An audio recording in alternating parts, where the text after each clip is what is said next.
Hi friends, இன்னைக்கு நம்ம என்ன பார்க்க போறோம்னா கேரட் பாயாசம். ஈஸியான மெத்தேடில் வீட்டில் இருக்கிற பொருள் வச்சு எப்படி செய்கிறதுன்னு நம்ம வீடியோக்குள்ளே போய் பார்க்கலாம் வாங்க. ஃபஸ்ட்டு எனக்கு தேவையான அளவு கேரட்டை 6 கேரட்டு கட் பண்ணி அறுத்து வச்சுருக்கேன். ஒரு பவுலில் சர்க்கரை, ஒரு பவுலில் ஜவ்வரிசி, ஒரு பவுலில் பால், அப்புறம் கொஞ்சோண்டு முந்திரி, அப்புறம் கொஞ்சோண்டு பாதாம், அதுக்கப்புறம் திராட்சை. இந்த பொருளெலாம் வச்சு தான் நம்ம செய்ய போகிறோம். எப்படி செய்கிறதுன்னு வாங்க வீடியோக்குள்ளே போய் பார்க்கலாம். ஈஸியான மெத்தடில் நம்ம செய்ய போகிறோங்க வாங்க. ஃபஸ்ட்டு ஒரு குக்கரில் நம்ம கட் பண்ணி வச்சுருக்கிற கேரட்டு, பாதாம், பாலை கொஞ்சம் ஊற்றி விசில் வச்சிடணுங்க.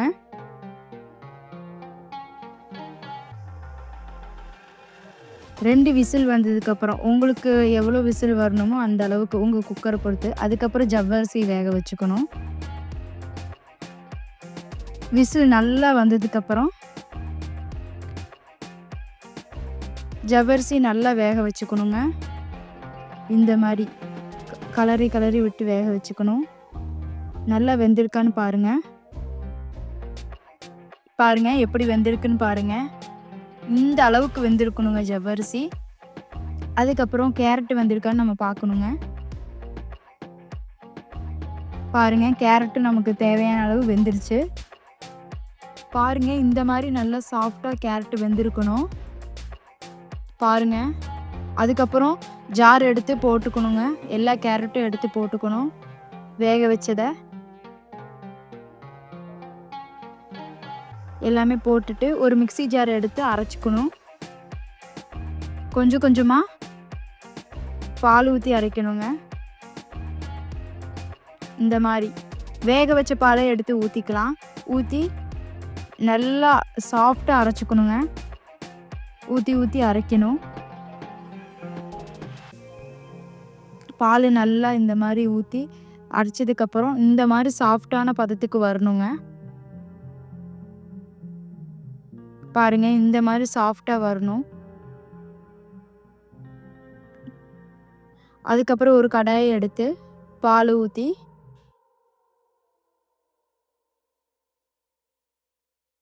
நல்லா கொதி வந்ததுக்கப்புறம் அரைச்சி வச்சுருந்த கேரட்டை பாலுக்குள்ளே சேர்த்துணுங்க.